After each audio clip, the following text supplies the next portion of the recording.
Livro de Apocalipse. Aleluia. Tiago, que bênção. Eita bênção. Glória a Deus. Se estiver aqui, Tiago, continua firme, meu irmão. Tá? Sempre vindo aí pra gente adorar o Senhor. Livro de Apocalipse, capítulo 2, do versículo 1. Maravilha. Vamos ler o texto que diz assim, as Escrituras Sagradas, aonde escreveu o apóstolo do amor, João. E ao anjo da igreja em Éfeso escreve: estas coisas diz aquele que conserva na mão direita as 7 estrelas e que anda no meio dos 7 candeeiros de ouro. Conheço as tuas obras, tanto o teu labor como a tua perseverança, e que não podes suportar homens maus, e que puseste à prova os que a si mesmo se declaravam apóstolos e não são, e o achastes mentirosos. Tens perseverança, suportastes provas por causa do meu nome, e não te deixastes esmorecer. Tenho, porém, contra ti que abandonaste o teu primeiro amor. Lembra-te, pois, de onde caíste. Arrependa-te e volte à prática das primeiras obras. E se não, venho a ti e moverei o seu lugar do candeeiro, caso não te arrependas. Tens, contudo, a teu favor que odeia as obras dos nicolaítas, os quais eu também odeio. Quem tem ouvido, ouça o que o Espírito diz às igrejas. E ao vencedor dar-lhe-ei que se alimente da árvore da vida, que se encontra na onde? No paraíso de Deus. Amém? Louvado seja o nome do Senhor Jesus.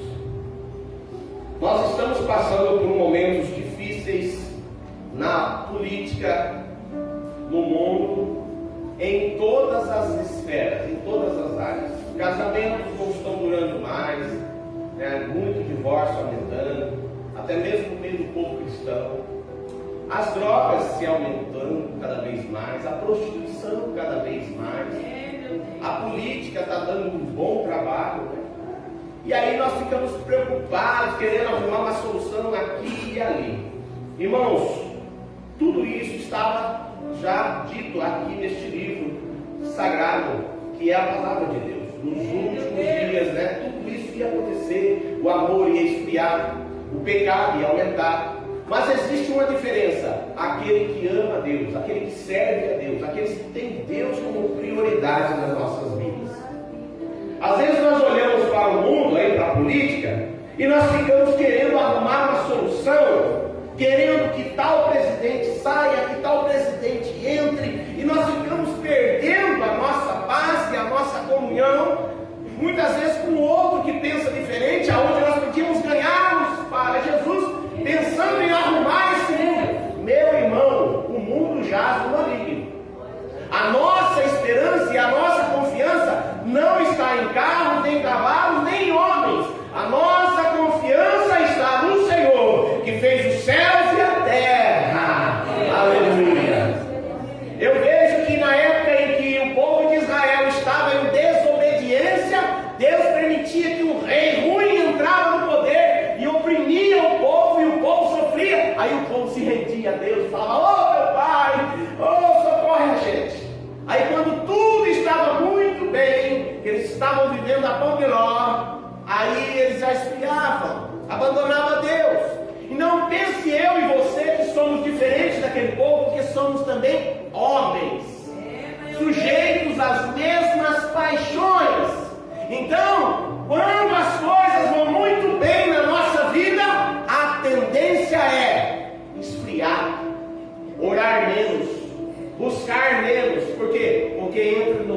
comodismo do conforto. Então eu vejo que a maior necessidade da nossa vida espiritual, principalmente agora, que nós estamos vendo os sinais da volta de Cristo eminentes, de muita prova e dificuldade para a gente buscar mais. Quem quer Deus agora na reta final vai buscar. Quem não quer vai desanimar e vai desistir. Eu vejo como, por exemplo, lá na Arábia, na janela 1040, nos lugares onde é proibido falar de Jesus, aquele que diz que ama Jesus, ama mesmo. Por quê? Porque é perseguido quando fala de Jesus. Em meio à dificuldade, em meio à prova, o cara continua falando de Jesus, não tem outra coisa que senão amor. Porque a pessoa que sabe que vai morrer, se alguém descobrir que ele crê em Jesus e que ele prega Jesus, e ele continua falando, só pode ser por amor. Agora eu vejo num país como o nosso, onde é laico, onde pode falar de Jesus na rua, em qualquer lugar, sabe qual é a tendência? Esfriar na fé. As igrejas lotam, mas se passar na peneira, quem são os verdadeiros adoradores, que realmente adoram o Pai em espírito e verdade? Sobra poucos, irmãos. Você sabe por quê? Porque se espremer, passar a moinha, só aquele que realmente ama vai agradar. Se o anticristo se manifestasse hoje e dissesse assim: quem não aceitar a marca vai morrer decapitado, acredito eu que muitos que dizem Senhor falaria: não pode fazer a marca, isso aí não tem nada a ver não com a Bíblia, e arrumar um jeitinho de aceitar a marca para não morrer. Mas os verdadeiros que amam ao Senhor faria como os seus discípulos, os 12 discípulos: morro, mas não nego. Aleluia. Para entender esse texto aqui, do livro de Apocalipse, capítulo 2, versículo 1, precisamos voltar um pouquinho na história, de maneira bem breve. Éfeso, né? Éfeso era uma cidade que hoje, se fôssemos olhar no mapa, é na Turquia. Quem foi um dos que implantou? Alguns dizem que foi Apolo, mas eu acredito que foi o apóstolo Paulo, que chegou em Éfeso e pregou o Evangelho, e ali instituiu uma igreja que amava e que adorava ao Senhor Jesus Cristo. Era uma cidade grande, cerca de 400.000 habitantes. Era uma metrópole, era uma cidade forte, uma cidade poderosa, mas, porém, tinha uma adoração a um Deus, se não me engano era a Diana, a deusa dos Efésios. Eles tinham aquele costume de adorar essa deusa, reverenciando ela, e era uma adoração de maneira muito promíscua. As pessoas viviam embebedadas na prostituição, e era uma deusa, né, onde eles faziam tudo isso para adorar essa deusa. E então o apóstolo Paulo, quando chega a essa cidade, prega o Evangelho, e aí muitas pessoas vieram a crer na palavra de Deus. Foi acontecendo a transformação, porque aonde a luz entra, as trevas vai batendo em retirada. Aleluia. Jesus foi entrando, as trevas foi se espalhando, foi saindo. Aonde Jesus foi entrando em certas casas, as pessoas que tinham a idolatria, a imagem da deusa Diana, ia quebrando, ia jogando fora. E isso foi instituindo o reino de Deus na cidade de Éfeso. Meu Deus. Lá no ano 60, mais ou menos, 70, teve um imperador por nome de Nero, que perseguiu muito a igreja. Inclusive o apóstolo Paulo foi morto neste período, né, que ele estava preso em Roma, morreu sozinho, mas nunca abandonado, porque Jesus sempre esteve com ele.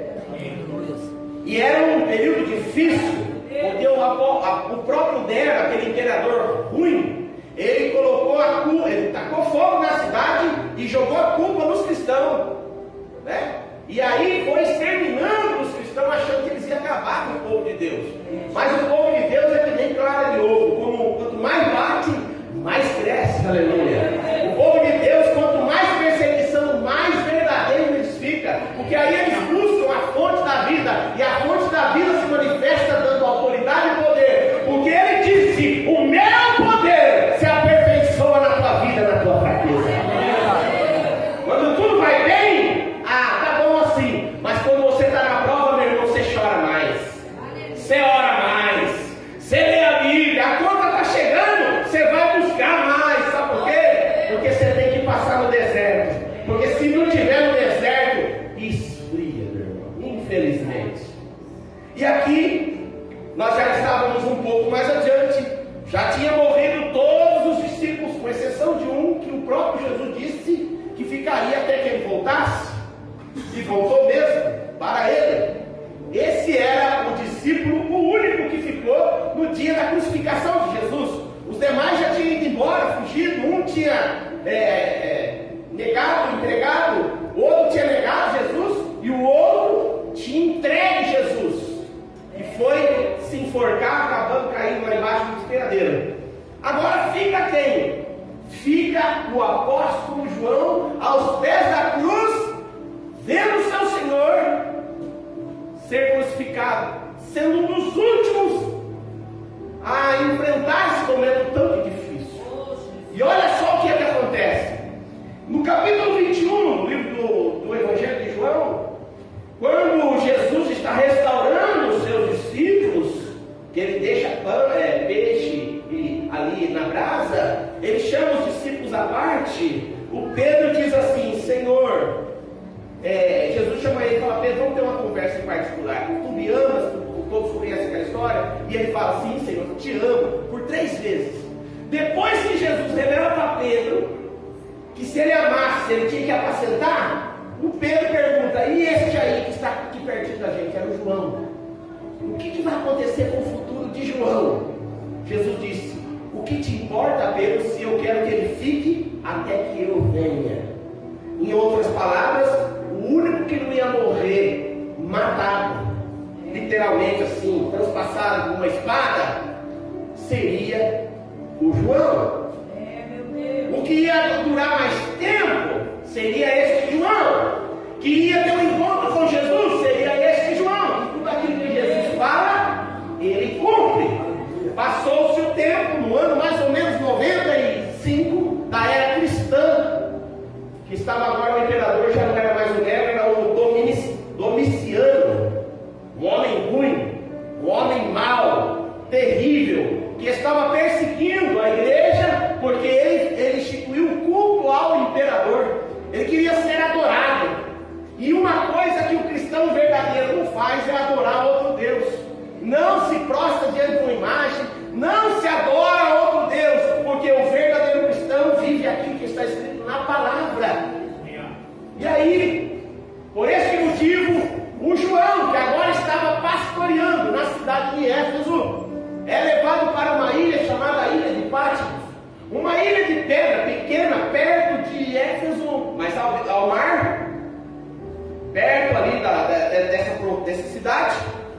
E lá, num momento muito difícil da sua vida, em que João estava enfrentando, num lugar árido, sem vida, sem nada, mas é nesta hora em que as portas da terra se fecham, que a porta do céu se abre. O próprio Jesus diz, uma porta, acho que no capítulo 4, uma porta se abre, e ele diz: sobe aqui, que eu vou te mostrar coisas maravilhosas que hão de acontecer. Aleluia! É o momento mais difícil da tua vida que você vai ter experiências maravilhosas com Deus, meu irmão. Se tão somente você buscar, Deus vai se revelar a você, viu, Fernando? As suas experiências maiores que estão acontecendo é agora, não é assim, meu irmão? E os testemunhos vão ficar para você ganhar muitas almas para Jesus. Eu falo isso com certeza do que eu estou falando.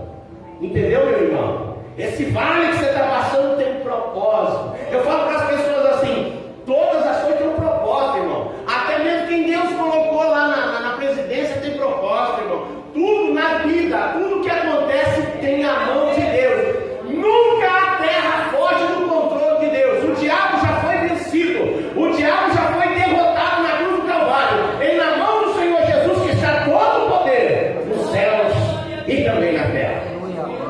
Agora, João está na ilha de Patmos, enfrentando a solidão física, mas jamais a solidão espiritual, porque o próprio Jesus com seus anjos estava ali. E agora ele recebe uma revelação. Tanto que se você ler o primeiro capítulo, ele vai falar assim: olha só, revelação de Jesus Cristo. O que te importa é que ele fique até que eu venha? O próprio Jesus veio para João, falou: João, nós vamos ter que ter uma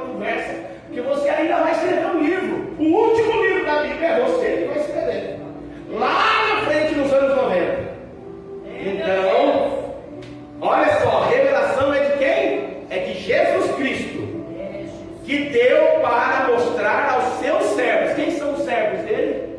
Eu e você, meu irmão. Ó, das coisas que em breve devem acontecer. Isso é o capítulo 1, versículo 1. E enviando por intermédio de um seu anjo, notificou a seu servo João. Então um anjo aparece para ajudar na interpretação e na revelação que é do Senhor Jesus, não é de anjo não. No qual atestou as palavras de Deus, o testemunho de Jesus Cristo, quanto a tudo o que ele viu.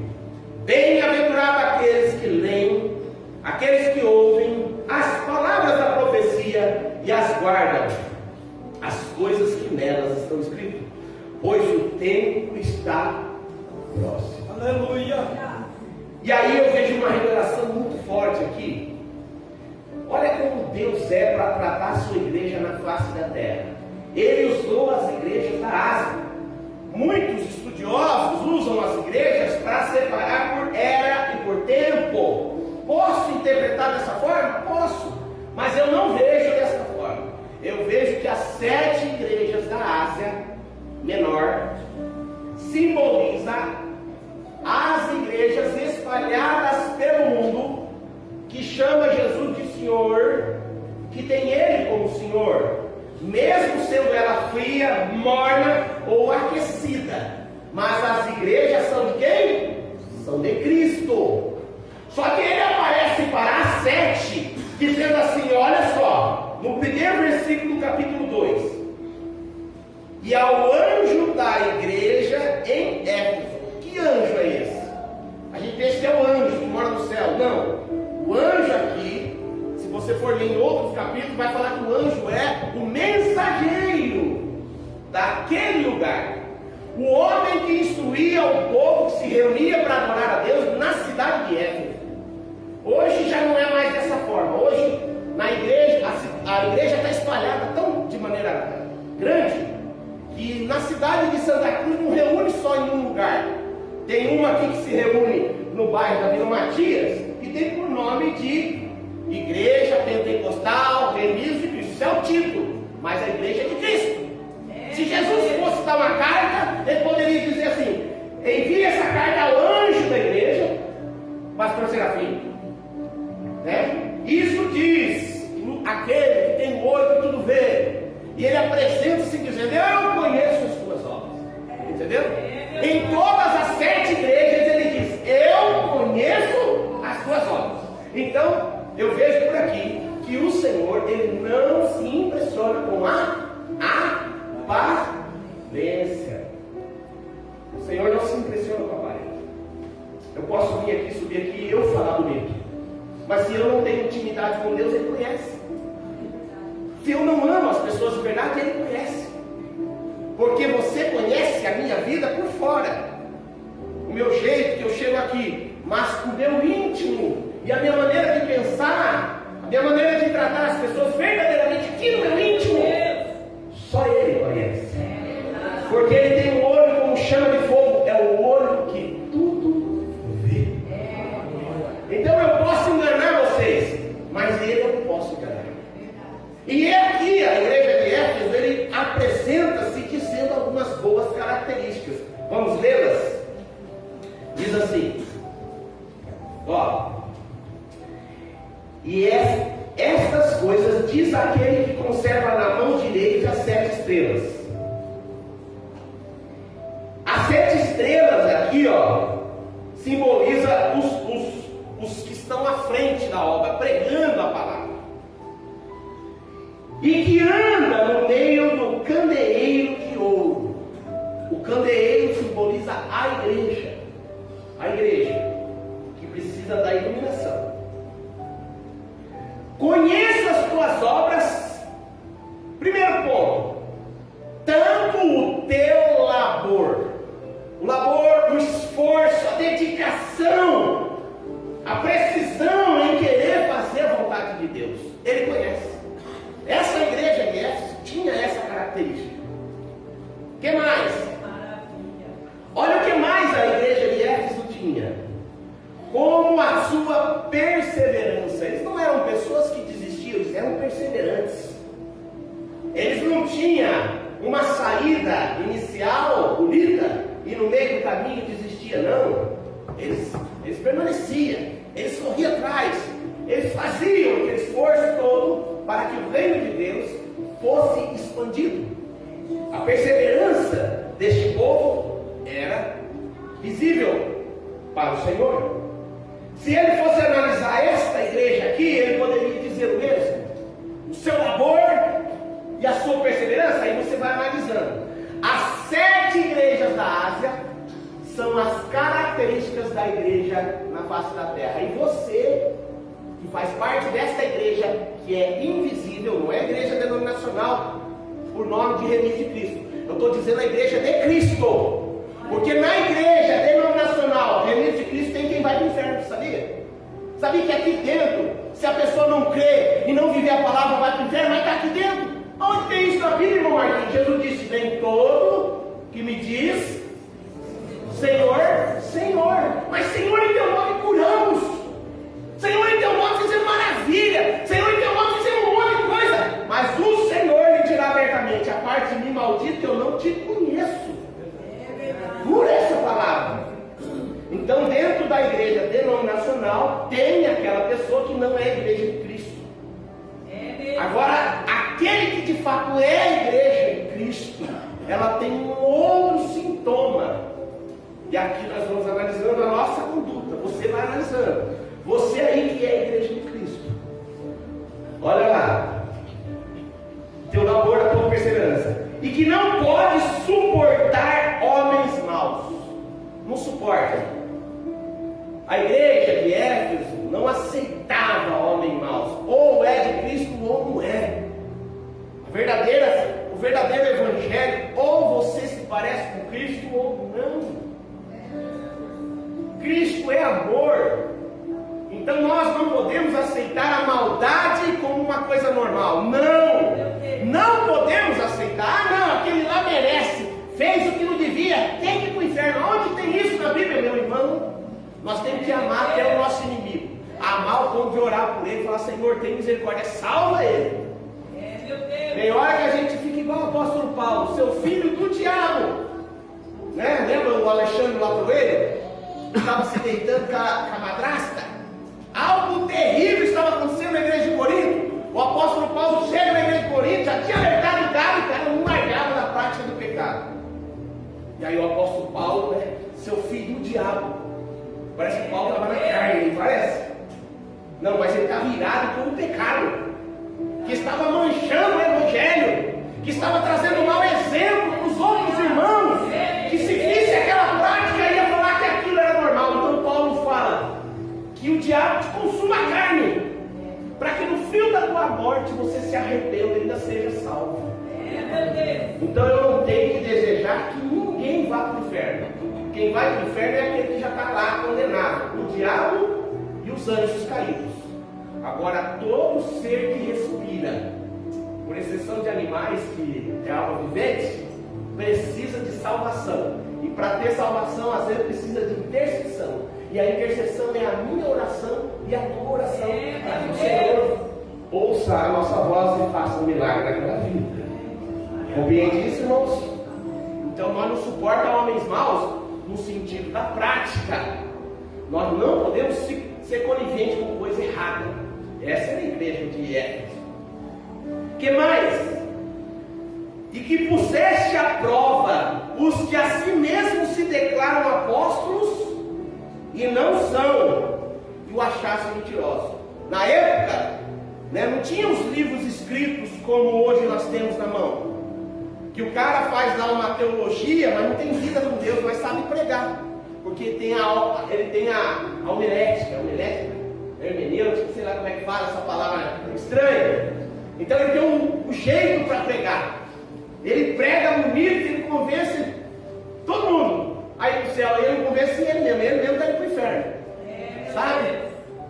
Então, naquela época, eles viam pela maneira que a pessoa agia e pelo aquilo que ele falava, eles tinham discernimento de analisar e colocar a prova. Esse cara aí não está testificando o meu espírito que o que está falando é de Deus.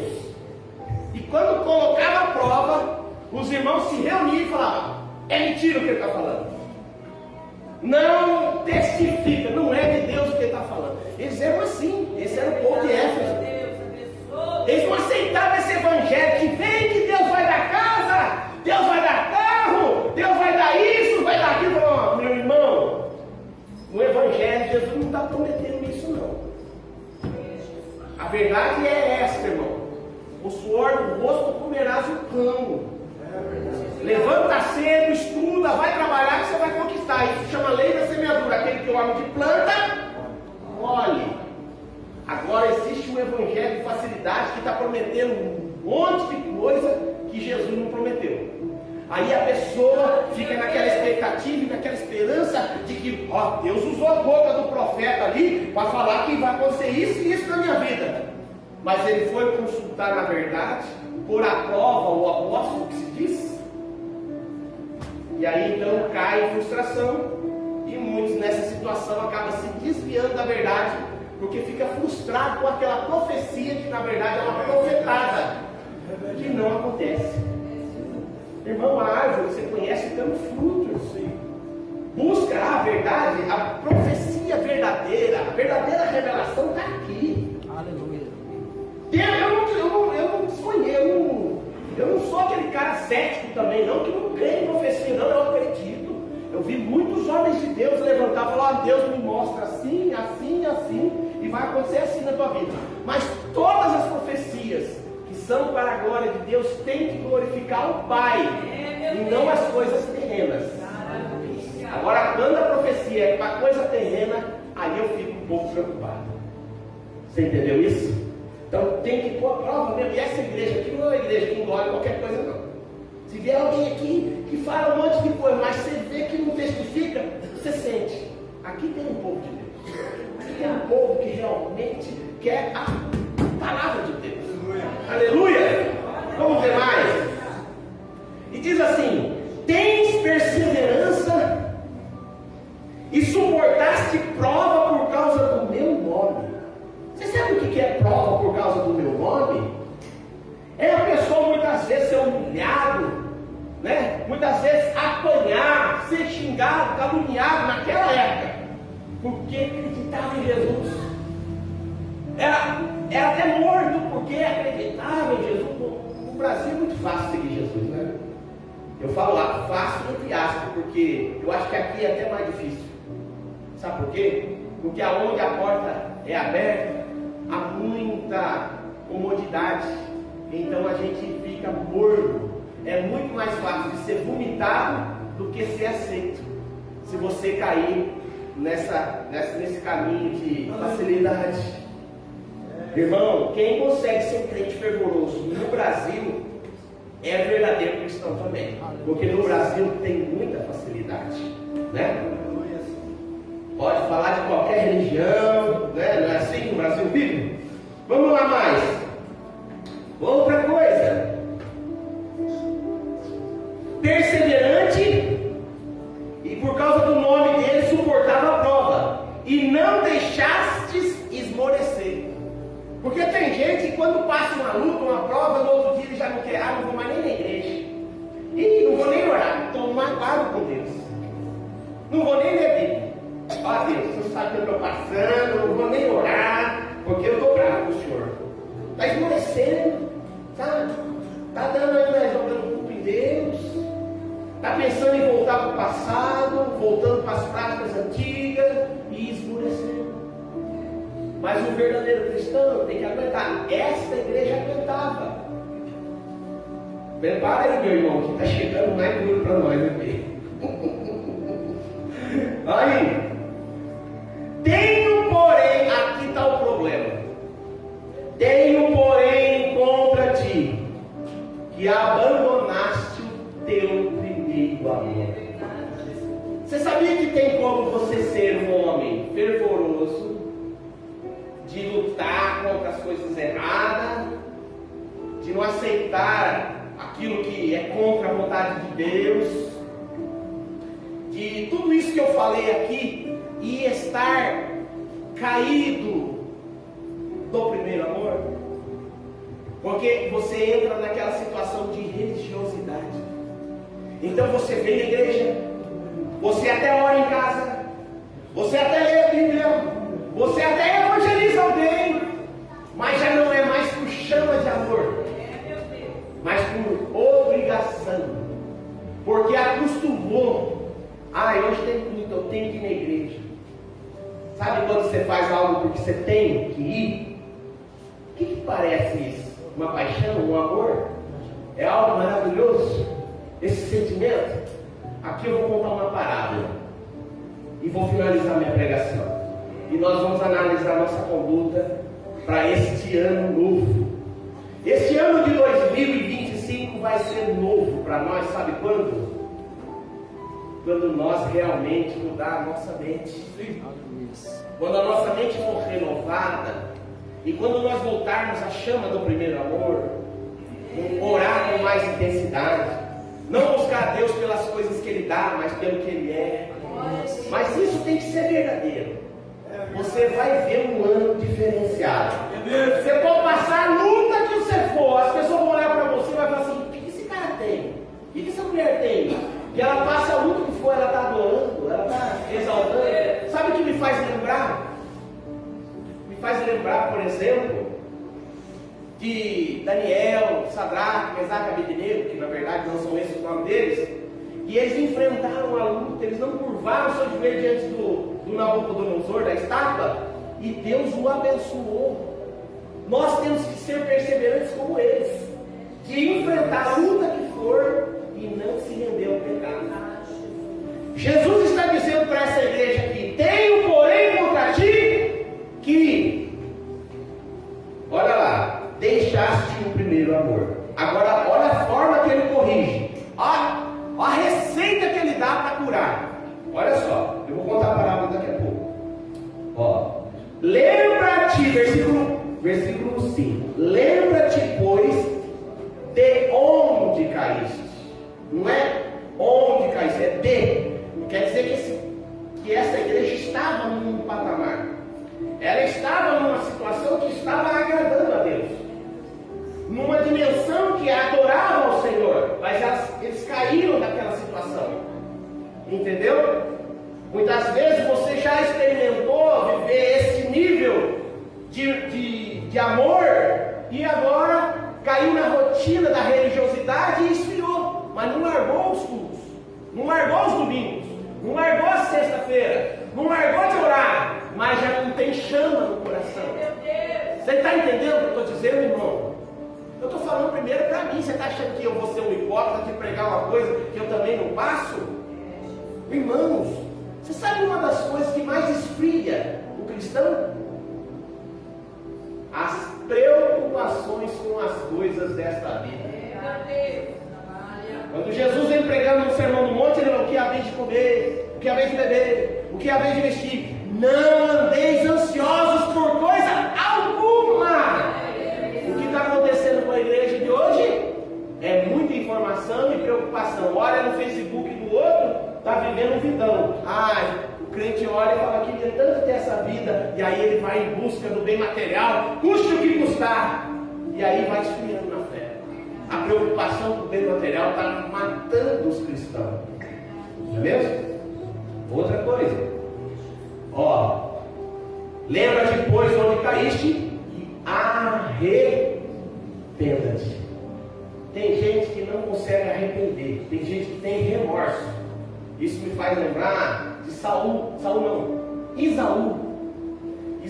quando soube que tinha perdido a primogenitura, ele chorou, mas ele não chorou por aquilo que ele fez com Deus, por não ter dado valor naquilo que era do céu. Ele chorou por ter perdido a primogenitura, os benefícios dela. Você está entendendo? Tem gente que chora porque perdeu o emprego, chora porque perdeu a mulher, chora porque perdeu uma posição boa que ele vivia, mas não chora porque está entristecendo Jesus. Veja Judas, trair sangue inocente, jogou as moedas fora, mas se tivesse a oportunidade de vender, vendia de novo. Por quê? Porque não era arrependimento, era remorso.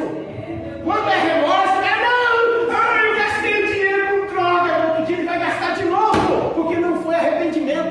Foi remorso, ele pensou mais no dinheiro que ele gastou do que no Deus que ele crucificou quando foi de novo para aquele pecado.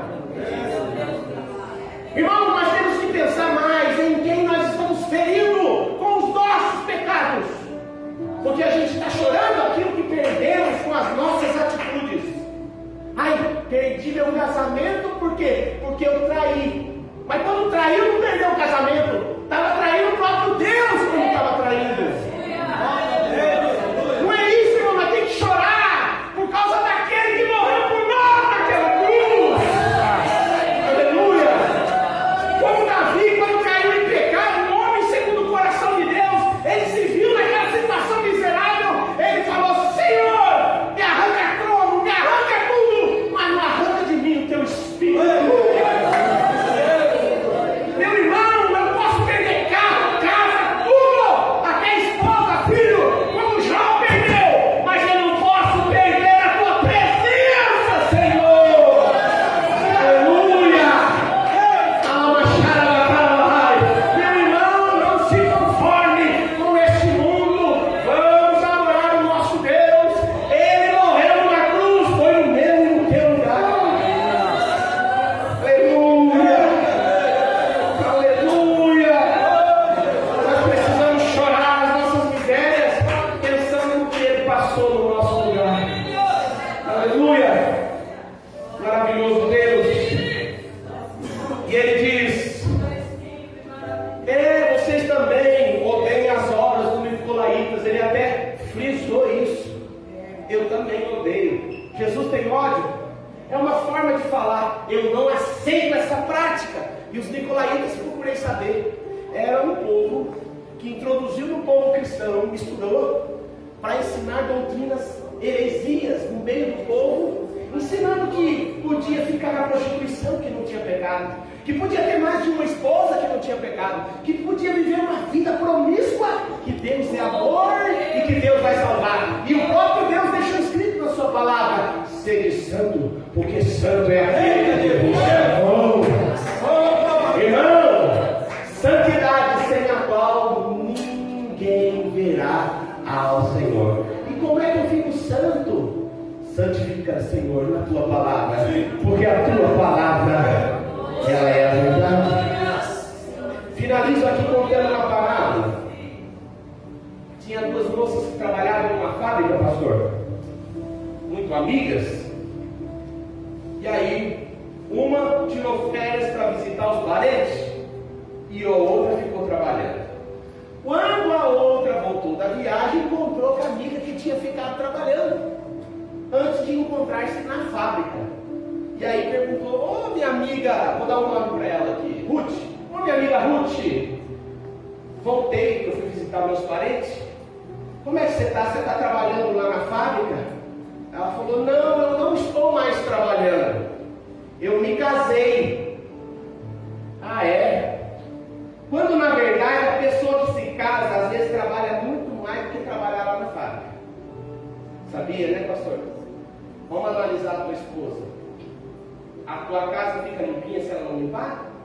A não ser que o senhor teria dinheiro para pagar um empregado. Não é verdade? As crianças têm que mamar, trocar a criança. Eu vejo pela minha esposa. A minha esposa não está advogando fora, mas ela trabalha muito mais em casa do que se ela estivesse advogando. Que ela finalizava o expediente às 18, sei lá que hora, ela ia falar, tô de boa. Agora, com criança não, dá 2 horas da manhã, se a criança chorar, ela está lá. Então, quem assumiu um casamento, muitas vezes, trabalha muito mais do que uma pessoa que está no trabalho. E ela disse: eu não estou mais trabalhando, eu me casei. Aí, refletindo a situação, como se não estivesse trabalhando, né? Ela cozinhava, ela lavava a roupa do marido dela. Quando o marido dela ia para o trabalho, ela fazia a comidinha, feliz e contente, a marmitinha dele, colocava na mão dele, ia com ele até lá no portão, dava um beijo nele e falava: Deus abençoe, meu amor. E ficava olhando para ele até ele virar a esquina. Sabe? Até ele virar a esquina, aquele amor, sabe, pastor? Não, olha você ver, pastor. O tempo foi passando. Ela continuou fazendo a comida dele. Ela continuou lavando a roupa dele. Só que na hora que ele ia para o trabalho, só uma parábola, ela está indo no portão, vai falar, tchau, Deus abençoe, um beijinho de nada. Já não olhava mais ele virar lá na esquina. Um exemplo? Né? Daqui a pouco ela já vai esfriando, ela já não vai nem entrar no portão mais, caiu na rotina. Você sabe que isso é o que está acontecendo com muitos na igreja hoje.